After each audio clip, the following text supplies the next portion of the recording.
Welcome to our deep dive into Oscar Wilde's The Picture of Dorian Gray. Oh, a classic. You've sent over a great summary, and It's a fantastic book. I'm really looking forward to exploring this story about Ish. beauty, morality, and the hidden consequences of our choices. Right. It's a classic for a reason. It really is. And what's so fascinating about this novel is how it grapples with those timeless questions of vanity, the allure of youth, and the very nature of good and evil. Yeah. Wilde doesn't offer simple answers, does he? No, he doesn't. He really makes us confront these complexities head-on through Dorian's journey. He certainly does. So to set the scene for you, the story begins with Basil Hallward, Okay. this incredibly talented artist who becomes utterly captivated by Dorian Gray's beauty.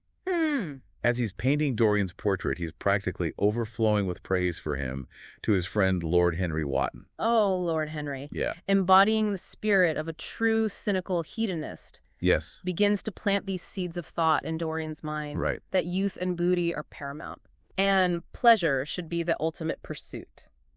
It's a dangerous and seductive philosophy, wouldn't you say? Absolutely. One that ultimately sets the stage for Dorian's downfall. It's like he's giving Dorian permission to indulge in his every whim.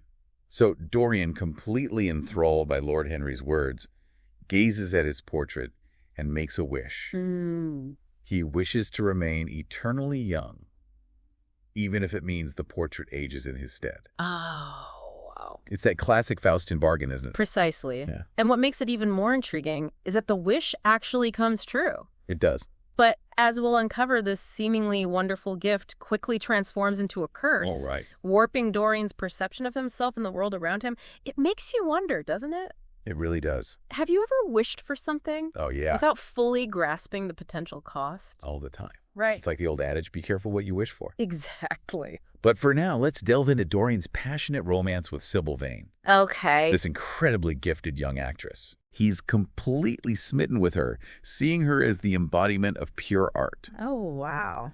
and even declares to Basil and Lord Henry that he intends to marry her. He's really smitten. He is. And Sybil falls deeply in love with Dorian as well. She does. But here's where it gets interesting. Her genuine love for him actually makes her a worse actress.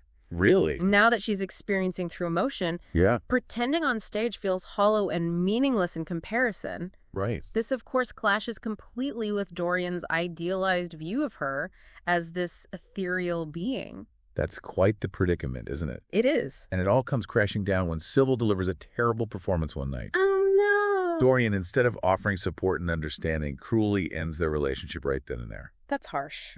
It is. It's a pivotal moment for Dorian, wouldn't you agree? I think so. It reveals his growing callousness and the insidious influence of his wish and Lord Henry's philosophy. He values his idealized image of Sybil over her genuine self, which is a pretty devastating realization. It really is. And tragically, Sybil, unable to cope with the heartbreak, takes her own life. Oh, how awful. Dorian, though initially consumed by remorse, allows himself to be swayed by Lord Henry's cynical perspective. Oh, Lord Henry. That it's all just a grand romantic tragedy. That's a bit cold, isn't it? It seems like such a callous way to dismiss a life, doesn't it? It does. Yeah. And this reaction is crucial because it highlights how easily Dorian succumbs to Lord Henry's distorted worldview. Yeah. He's already starting to detach himself from the consequences of his actions. Right. And the portrait, mirroring his soul, begins to show those first subtle hints of corruption. It's almost as if the portrait is a physical manifestation of his conscience, isn't it? It is a bit like that. And when Dorian notices these changes, it frightens him. Right. He decides to hide the portrait away in his attic, as if concealing it will make it disappear entirely. Of course, it doesn't work that way, does it? No, it doesn't. Instead, he throws himself into a life of hedonism and hidden sins, fueled by Lord Henry's poisonous advice. Dangerous advice. It is. He delves into the darker, more clandestine corners of London, indulging in all sorts of questionable activities. Oh, dear. And naturally, rumors begin to circulate about his behavior. Of course. But here's the twist. Dorian himself remains physically perfect, Right. while the portrait bears the full weight of his moral decay, becoming increasingly monstrous with each passing year. I see. It's a stark contrast, isn't it? Absolutely. Dorian is living a double life, wouldn't you say? He is. On the surface, he embodies youthful beauty and charm, while concealed in the attic is this horrific truth of his moral corruption. It makes you question, can we truly escape the consequences of our actions, or do they always catch up to us in some form? They always do. And it's at this point that Basil, deeply concerned by the rumors swirling around his friend, decides to confront him. Oh, He pleads with Dorian to change his ways, to reconsider the path he's chosen. what a good friend. He is. But Dorian, consumed by pride and fear, makes a fateful decision. He reveals the hidden portrait to Basil. Imagine Basil's horror as he gazes upon the twisted, grotesque image of his once beautiful friend. I can't imagine. He's utterly devastated by what Dorian has become and begs him to repent, to seek redemption. Doesn't sound like Dorian's going to take that very well. He doesn't, and this is where things take a truly dark turn. Overwhelmed by fear and rage, Dorian commits a horrific act. He murders Basil. Oh my goodness. It's a turning point in the story, wouldn't you say? Absolutely. A point of no return. Dorian has crossed a line from which there is no coming back. The portrait now represents not just a reflection of his sins, Right. but a chilling symbol of his descent into true evil. So now Dorian is not only grappling with the weight of his hidden sins, but he's also burdened with the very real and tangible problem of Basil's body. What does he do? Well, this is where we see just how far Dorian has fallen. Instead of facing the consequences of his actions, he manipulates an old acquaintance, Alan Campbell, Okay. a chemist, into helping him dispose of the remains. It's chilling, isn't it? He uses blackmail to force Alan into this horrific act, demonstrating just how deeply entrenched he is in this web of deceit and manipulation. It's a testament to how thoroughly Lord Henry's influence has corrupted him. He's no longer the naive young man who made that fateful wish in Basil's studio. Right. He's become a master manipulator, willing to do whatever it takes to protect his secret. And yet, despite all his efforts to bury the past, it seems that he can't quite escape the feeling that it's closing in on him, can he? No, he can't. Dorian becomes consumed by paranoia and guilt, haunted by the specter of his crimes. And as if things weren't bad enough, another figure from his past emerges, Sybil Vane's brother, James. Ah, yes, the revenge plot thickens. Yeah. James has been searching for the man responsible for his sister's death all these years, unaware that the object of his vengeance remains eternally young. And what's so compelling about this storyline is the way Wilde uses it to explore the theme of time and its effect on us. Yeah. James has aged, bearing the weight of his grief and anger, while Dorian remains frozen in time. A cruel reminder of the injustice of it all. It's like Dorian is stuck in a perverse bubble of his own creation, forever young, while the world around him continues to age and change. Exactly. And this tension comes to a head when James confronts Dorian, ready to exact his revenge. But in a moment of dramatic irony, he hesitates. Why is that? Surely he must recognize the man who broke his sister's heart all those years ago. He would, except Dorian's youthful appearance makes him doubt his own memory. After all, Sybil died 18 years prior, and yet Dorian hasn't aged a day.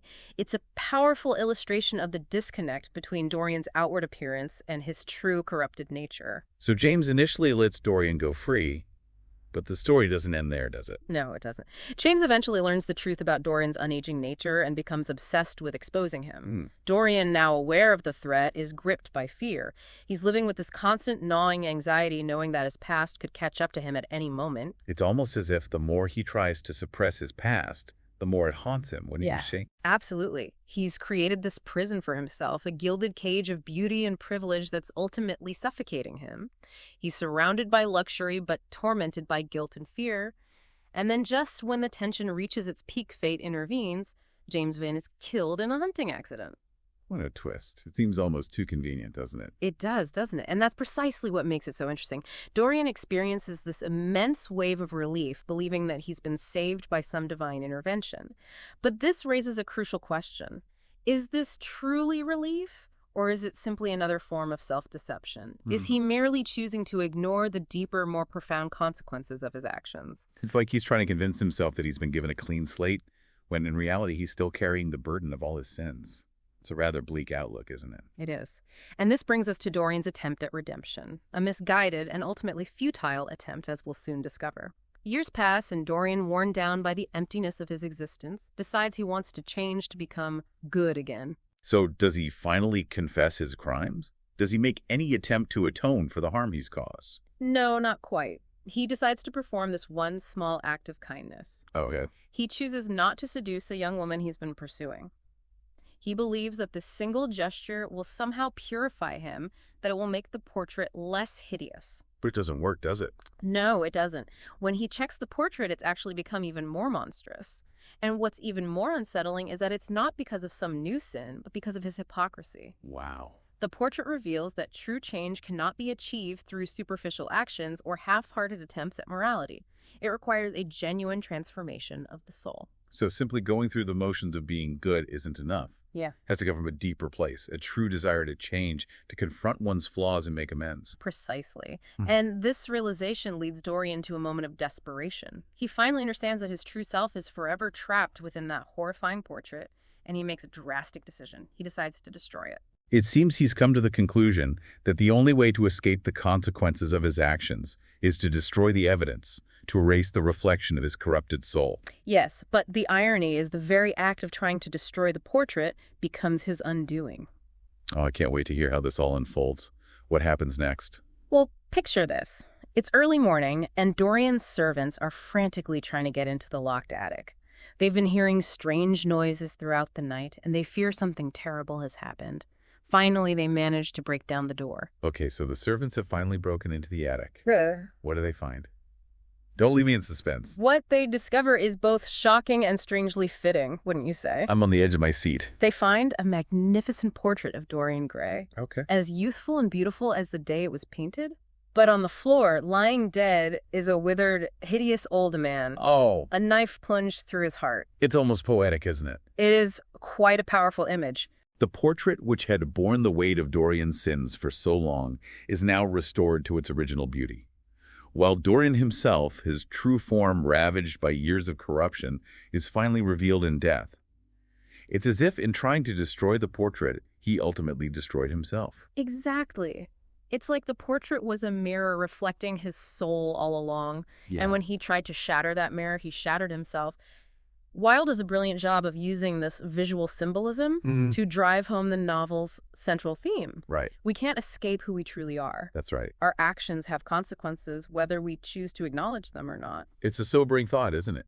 That all of our choices, every act of kindness or cruelty, ultimately shapes who we become. It really is. And in Dorian's case, his obsession with youth and beauty, fueled by Lord Henry's toxic influence, Oh, that Lord Henry. led to his ultimate downfall. It does make you think about the messages we receive about beauty and aging, doesn't it? It does. It seems Dorian fell prey to the idea that youth and beauty were the most important things, perhaps more important than morality itself. Yeah, And that's a dangerous path to go down, wouldn't you say? it certainly is.